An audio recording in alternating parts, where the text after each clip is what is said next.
Okay, let's get started. I'm just waiting for other people that just have to show up late. Well, welcome everybody. It is Halloween. Probably not the best knocking day of the year. Equate to this is kind of like Christmas, Christmas Eve. A little bit more challenging just because people are going to expect trick-or-treaters. It can still be done. I would suggest knocking until about 5, maybe 6 o'clock until it starts getting a little bit dusk, and then you guys still knock if you want to. Just don't be expecting have conversations with people. And then if you're up at a door, trick-or-treaters will be coming up there. It just depends what neighborhood you're going to. I don't know, Eli's neighborhood, probably not a whole lot of trick-or-treaters, but my old neighborhoods that I was going to that I used that my other house is in, man, that's a place to just get smashed with trick-or-treaters. So I'm going to go over a training I did for SolarCon back in 2022. I spoke at the SolarCon, this big event for solar 2022, and I just did a real quick training on this. So I'm just going to cover this really very fast. A lot of the stuff is what we already do anyways. But I started off the presentation with my state is my responsibility. So that being said, if we're ultimately in charge and control of what we're bringing at the door. And so, like, I don't care. We just talked about this a couple weeks ago. If what you have going on doesn't matter, problems are going to come up, challenges are going to arise. Might not be in a good mood. We might choose to be in a bad mood, whatever it is.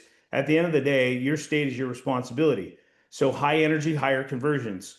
Like obviously, and then mirroring matching. And then what we want to do is be able to mirror and match and pace and lead until the customer gets into the desirable state. The most desirable state for the customer to be in is somewhat curious and eager or anxious to be able to figure out what this is, right? So that's the best buying state that they're going to be in. If we're at the door, if we're at the kitchen table, we want them to be in an open and anticipatory state. So that your state is your responsibility. You guys all remember the Superman pose. This is a way that you can immediately change your state. You can anchor your state and to put yourself in a more desirable state or a confident state. You can use breathing, smiling, and posture just as physical anchors.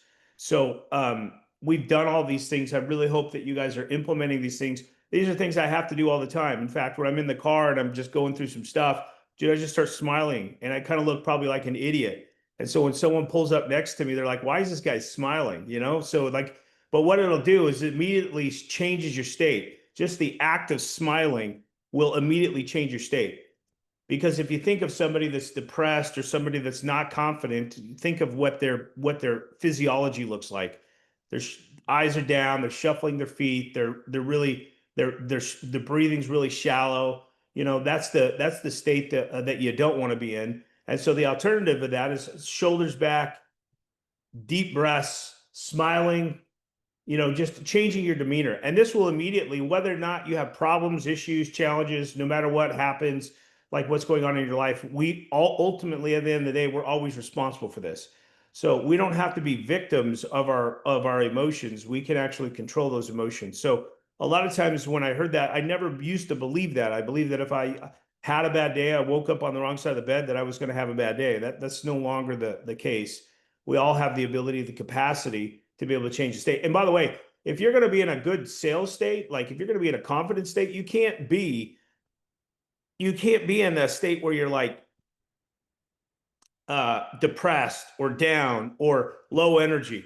People will not be buying that. People buy people that are more confident than they are. So the transfer of emotion is the secret weapon.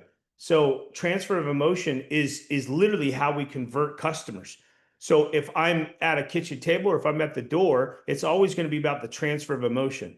And so me in particular, I usually have to tone it down at the door because I got such high energy and then I don't want to just scare people away and make them slam the door. So I'll mirror and match, and then I'll bring and drag the customer into my energy, right? Which is a little bit higher, faster pace, a little bit higher, a little bit more passion, a little bit more enthusiasm, stuff like that, because I want to put them into I want to take them into my map of the world, not their map of the world. And I want you guys to remember this should be embedded. This is embedded, should be embedded in your consciousness, but at least will embed it in your unconscious. Your state is always your responsibility. everyone that's on here, your state is your responsibility. So if you're waking up and you're like, oh, I'm having a bad day, you get to choose. So you get to choose what your focus is, which really creates your reality. And if you choose to be upset or focus on the things that you don't have any control, you can kind of expect that you're not going to have a desirable or a sell state. So at the end of the day, we can always stop, we can reframe ourselves, and we can practice all of the tactics and skills that we're already practicing on customers. We practice on ourselves. This is really when it becomes unconscious competence, because then if you're doing it on yourself, then you get really good at it. So, and you're going to be in that desirable, you have to be in a confident state. I know, because I've been in not confident states and I've tried to sell and I just got my ass kicked even worse, right? It's already bad enough out there on the doors, like, let alone if you're not in a confident state. Like, if you're not in a confident state, I don't know if you might make deals just by sheer numbers. But a lot of times, if you're not in a confident state, you're not even going to knock the doors that's required to be able to hit the numbers. So the next one is the 4 animal personalities. So you guys know what the personalities are. I'm going to give you a way to be able to sell these people, right? And just real briefly, the 4 animal type personalities. So tiger is ego-driven, enthusiastic, emotion-based.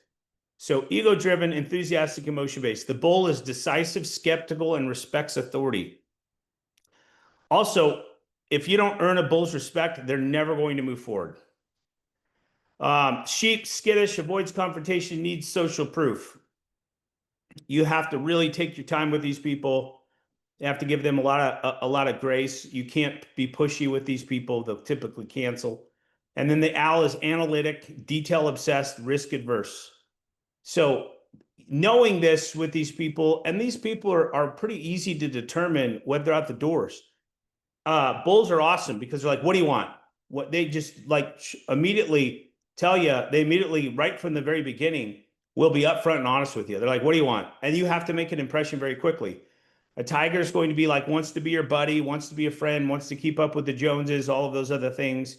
The sheep are going to be those types of people that aren't answering the door. They won't open up the storm doors. They'll look out their window. They're very, like, you can tell just by their body language, which is going to give away their personalities a lot of times, especially for the personality types.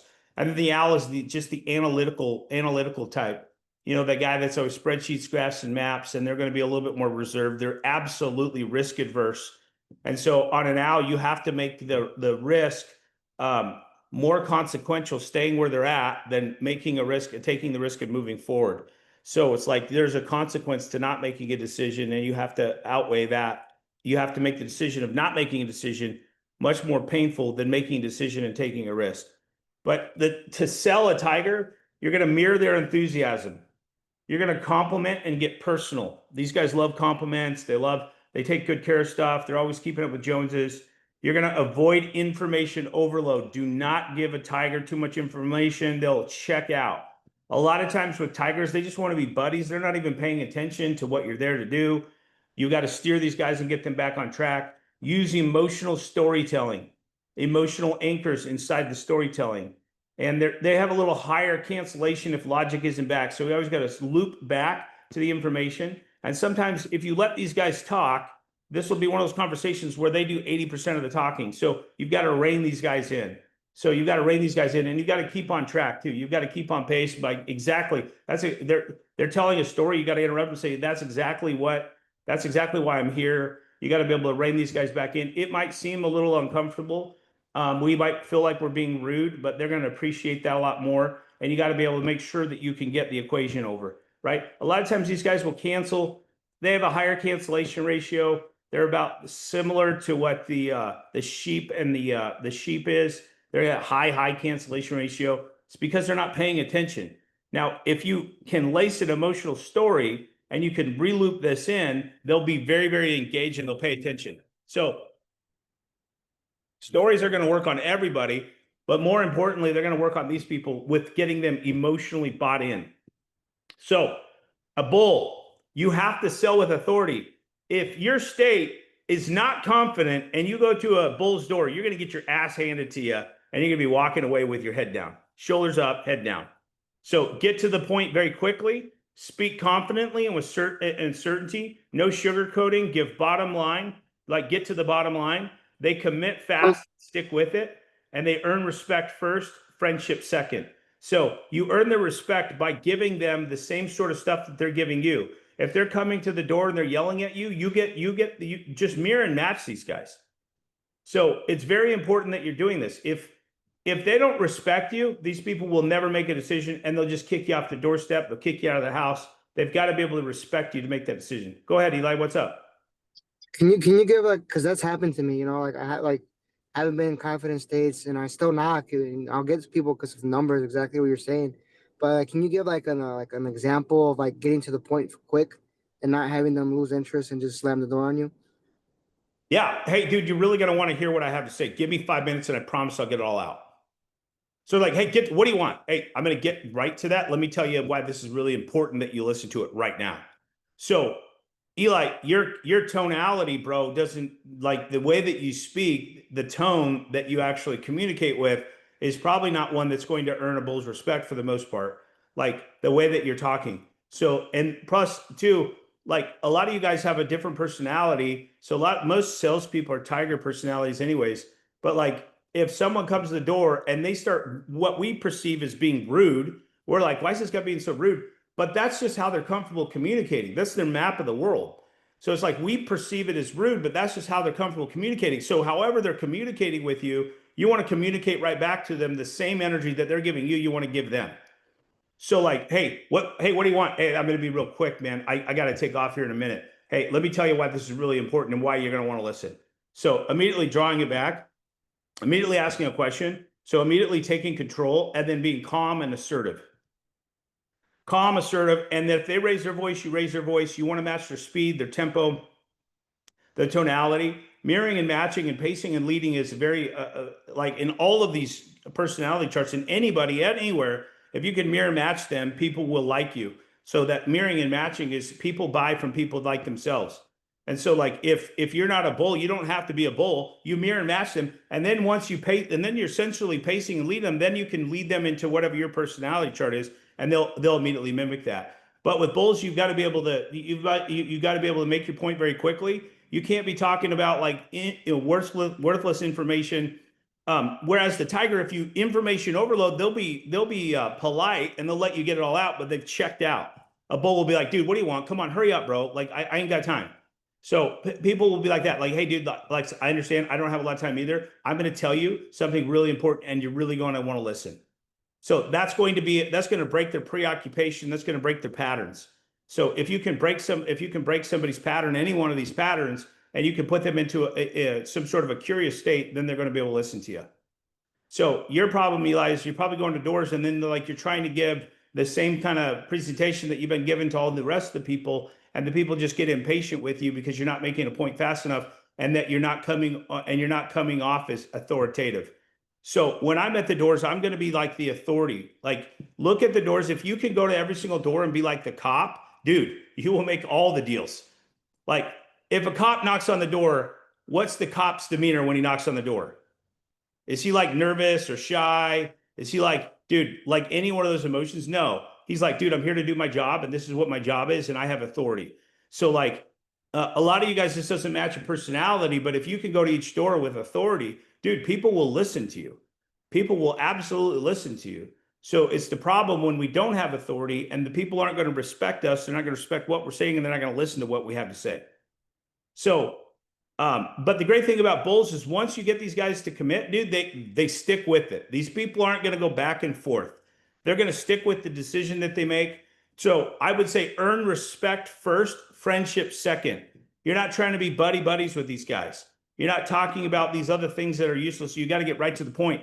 If you don't have to be able to, hey, like we're doing this, we're doing that. Where, when they ask, hey, what do you want? Like, hey, great. I'm glad you asked. I'm going to tell you. So I'm glad you asked. I'm going to tell you. Now I'm going to get right to the point very quickly with you. I'm not going to fluff or sugarcoat this. I'm going to tell you exactly why we're here. The neighbors have been freaking out.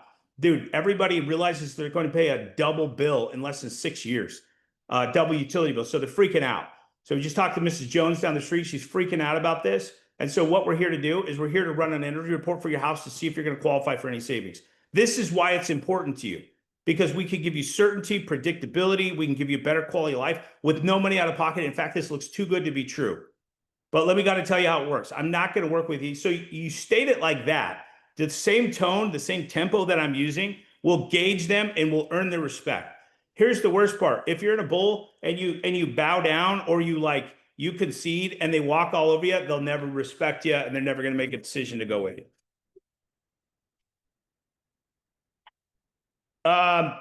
Sheep. This is like a little old lady, somebody that doesn't make decisions. Usually a sheep personality, like a hard, a very high end of the spectrum sheep personality, is going to be like an older lady for the most part. Usually sheep are going to be married to bulls. So most of the time, if you're talking to a sheep personality and it's like the wife, dude, it's going to usually she's going to be married to a bull. Now there are a bunch of sheep personalities, older people, and they always have to go back and they have to consult somebody else about making a decision. So on a sheep, to sell with reassurance, you have to avoid pressure language, provide tons of social proof, speak softly, build emotional safety, ask more than you tell, follow up post sale to prevent cancellation. These guys have a huge cancellation. All they have to do is talk to one person that tells them they're dumb, and immediately they're going to cancel. So the other thing, if you're setting this consultation and you get and you're at the door and you get the feeling that somebody else is going to help them make the decision, it's very important that you rope them into the consultation. These people really need a lot of safety and security. These people need a ton of safety and security. So they need a lot of resonance. They need a lot of reassurance. They need you to be able to literally walk them through so that they feel like they're making a good decision that's not going to be risky. So they're more concerned, not so much about paying a consequence for making the decision. Their consequence for them isn't about monetary value. It's about not pleasing somebody else that's on their hierarchy of making the decision. So if they even set the consultation, they're fearful that if they tell somebody they made a consultation, they'll get yelled at, or they'll say, hey, what are you doing? Like, why are you doing this? These people really are concerned with the opinions of others. And so it's very important that you really walk these guys through very softly, very calmly, and you give them a ton of social proof. A lot of people, bandwagon close works really good. If you're selling somebody and a few other people have solar in the neighborhood, it's very important to bring them up. So, and sheep are kind of like dude, I like people that are upfront and honest and just going to tell you how it is. Sheep will like kind of lie to you.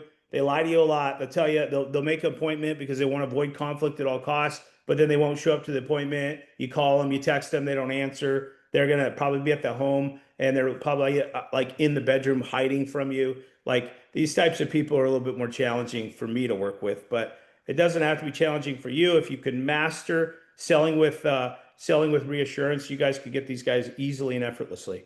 So the last and final is L. You have to sell with simplicity and proof. Owls do not give these guys too much information. It has to logically make sense, but owls also buy emotionally. So it has to make emotional sense, but you have to reloop the logic, the simple logic. And I'm just going to keep reverting back to like, hey, this is how simple this is. Your current bill's here, the new bill's going down here. All you have to know is how to do a subtraction, and I can show you how easy this is. Now, we could certainly go into the details of this entire system, but it's literally that simple. And I know you want to run your spreadsheets, graphs, and maps, but it's literally this simple. Use clean logic loops. Make it feel complete. They have to feel like there's no more information that they have to be able to research. So that's why I want to keep it as very simple as absolutely possible. Just connecting the dots between the high rate and low rate. So, and I want to reloop that over and over and over again. You don't want to go down rabbit holes with these guys. Chances are that if you go down these rabbit holes, these guys might know more about solar than you do, right? So don't go down there. Avoid hype and vagueness. So emotion, like getting these guys emotionally bought in with like enthusiasm and passion, that's not going to happen. And avoid any sort of language that doesn't speak certainty. If they question you, they question the deal, and then they have to do the research. Provide backup data if asked. So a lot of times you have to provide backup data. I do social proof. I have utility bills, post utility bills to show them what it's like. And then don't ever lie. Trust is everything with these people. Don't ever lie. Don't ever say a stupid lie. Don't ever say don't ever say hey, you did business with someone down the street and you actually didn't have that customer. These people love visuals, they love math, and they love a steady tone. So you could mirror and match these people. What I'll do is I'll mirror and match and I'll kind of bring them into my world, which is a little bit faster pace, which is a little bit more enthusiastic and passionate. But you'll lose these people if you're not mirroring and matching them right from the very beginning, and you're pacing and lead them to getting them into the state that we want them in. All of the personalities in here, they all have, we have preferences on who. Most of you guys love dealing with tigers because they're the most polite, they're the most friendly. But when you can get good and you can kind of be a chameleon, and then you could go back and forth between all of these, and then you might have a preference on there, but when you can sell all of these, this is when you become a game changer, right? And so I'm going to tell you guys, get good at selling all these. If you have the blueprint, which this is the blueprint on exactly what you need to do and how you need to do it, this is very easy for everybody to be able to act like this. Those 4 personality patterns or personality charts that's how people are broke down. There might be some anomalies. There might be people that are a little bit of both, a little bit of 2 of them. Usually the sheep and the tiger are very similar, and then the owl and the bull are very similar. So those, usually they'll have some of those, but they're going to find the people that are high end of the spectrum. But if you can uniformly just kind of understand how people are and communicate with them how they're comfortable communicating with, then you're going to be able to get these guys very easily. So does that make sense to you guys? Yes. Yes. Okay. Definitely. Yes, So- sir. Sure. I was This- gonna, At the door or even at the Definitely. kitchen table.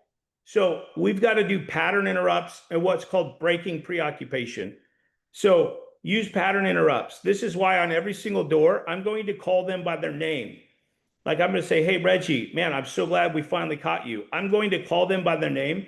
I know a lot of you guys aren't going to open up rep card and look at the name and call them by the name, but this immediately breaks their preoccupation. It's going to break their patterns. If you could call them by their name, these people all immediately get curious on what's this guy want and why is he here? So like if you can just be able to break the preoccupation from immediately, and I've found the best way to be able to do that is call them by their name and then say something that like, hey, I'm so glad we caught you guys. Another thing is like, hey, this is super important. I got to talk to you just real quick about what's going on. This breaks patterns. This breaks preoccupation. This is going to allow you to get out, to buy yourself some time to be able to give them the value proposition. Any one of these things, like the stuff that I use, you don't have to use. Maybe you have a different preoccupation breaker.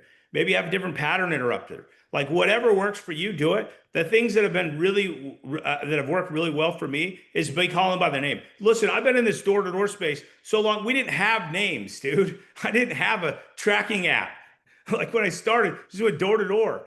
But as soon as you say, hey, are you the homeowner? Are you the property owner? The shields go up. Like you're just another sales guy and they're trying to get rid of you. The shields go up. They're like, what's this guy trying to sell me? What do they want? This is just another sales guy, another novice sales guy trying to sell me some stuff. So like those people are not going to be open to the value proposition immediately because as soon as you come to the door, they know you're trying to sell stuff. And immediately what happens, the shields go up because they're trying to protect themselves from getting taken advantage of. They think that we're trying to take advantage of them. They don't understand that this is good for them. It's good for us. It's good for everybody involved. They don't understand that because they're predisposed to avoiding salespeople at all costs. Daniel, did you have your hand raised? What's up? so it's interesting you say that. So the guy that I worked with yesterday was a total owl, and me and Eli were watching a Taylor McCarthy video, and you described the sheep to a T. So I'm originally from New York. I grew up in Arizona, but the hardest people to sell are Jersey or New York people, man. You're either going to get a bull or you're going to probably get a sheep, and there's no in between. They're either like, there's a few tigers, but this lady, he sat there and he explained everything to her very calmly, very slowly. She listened very attentively, and she said, well, I don't make a decision right away. So he goes, okay. He just gets up right away, and he knew right away he wasn't going to push her. He wasn't going to keep going. He said, we'll be in touch with you, because he already knew she wasn't going to budge. but you could tell the way, like you described how she was avoided confrontation. She was very pulled back. She was very reserved. He sat and listened so attentively. She didn't say much. She let him do all the talking. But once it came to, sign up, I don't make a decision the same day. I never do. And I won't be doing that. And he just said, okay. And he says, I'm not going to waste my time. And I don't know if that's just his style, but like, I'm not saying maybe he shouldn't have pushed harder, but he already felt like there was no way that she was going to do it. But one of the things I was going to say is I built rapport yesterday with this guy, the owl. He was great. So he told me he had solar.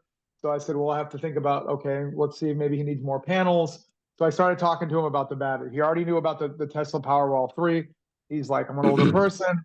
I'm really interested in this. So I sat there for 20 minutes. He's the same age as my dad. And what did I do? I built rapport with this guy. I built a bond with him. And boom, I got the appointment to that. So that was something that was really cool. I think for me, rapport is huge. But there's certain people, like you said, like when you get a bull, like this is my experience. I had a guy that I yelled at. He yelled at me and I mirrored him and I sold him the product. I just yelled, I gave it to him the same way that a bull will respect you if you mirror them. Because like you said, if you're not coming in confident with that police, FBI, you got your badge on attitude with some of those people, they'll run right over you. And if you can hang with them, this is my opinion. Again, I know you've done more doors, but on the phone, I know that on the phone, you got to get in quick. You guys have more time at the door. If they don't like you, they're going to hang up. So I try to mirror, like if I get like a really soft tone lady, she'll be like, hello. And I'll be like, hi, can I please speak with Karen? I purposely drop my tone and they don't even notice it. So I just wanted to point that out. But yeah, we watched Taylor McCarthy, who's really good. And then Mike O'Donnell, what's his name? Mike O'Donnell. That guy's hilarious. Or is it Mike? I don't know. Eli knows the name of the guy. He's an older gentleman. And he was really good at the door. Yep, that's Mike. Yeah, he was really good at making people laugh. Like I liked watching him because he just didn't care. If I'm not interested. Oh, you're not interested. Well, you don't even know what you're not interested in. So anyway, I'm done. I just wanted to share that. Thank you. Yeah. So there's and I don't know what Taylor McCarthy video you're referring to, but people that say they're not, dude, like if someone at the end, if they're saying I never make a decision on the first day, so you can reframe that about 20 different ways. But if someone's telling you that at the end, you didn't get micro agreements throughout the presentation. So like, and if he was doing the talking the whole time and not engaging the customer, that would have been a reason for that. But like if they say I don't make decisions the first day, I said, well, did you make that decision the first day that you decided on that? Did you you had to make a decision the first day that you weren't going to make a decision though, right? So you do make decisions on the first day, don't you? Because you're making a decision right now that you don't make decisions on the first day, but that's making a decision. Would you agree? Yes. Okay. So like what I did is I just put the belief and I put the belief against itself. And so like now what do they say? They have to say, yeah, I made the decision. No, I made the decision a while back. So like, but you did make a decision the first day that you were going to use that you weren't going to make a decision. But that's essentially making a decision. Would you agree with that? Okay, cool. So what is it? And then you can backtrack and you go back on it. But if people are saying that stuff at the end, that means the value wasn't built. There wasn't enough engagement. There wasn't any micro agreements and stuff throughout the process.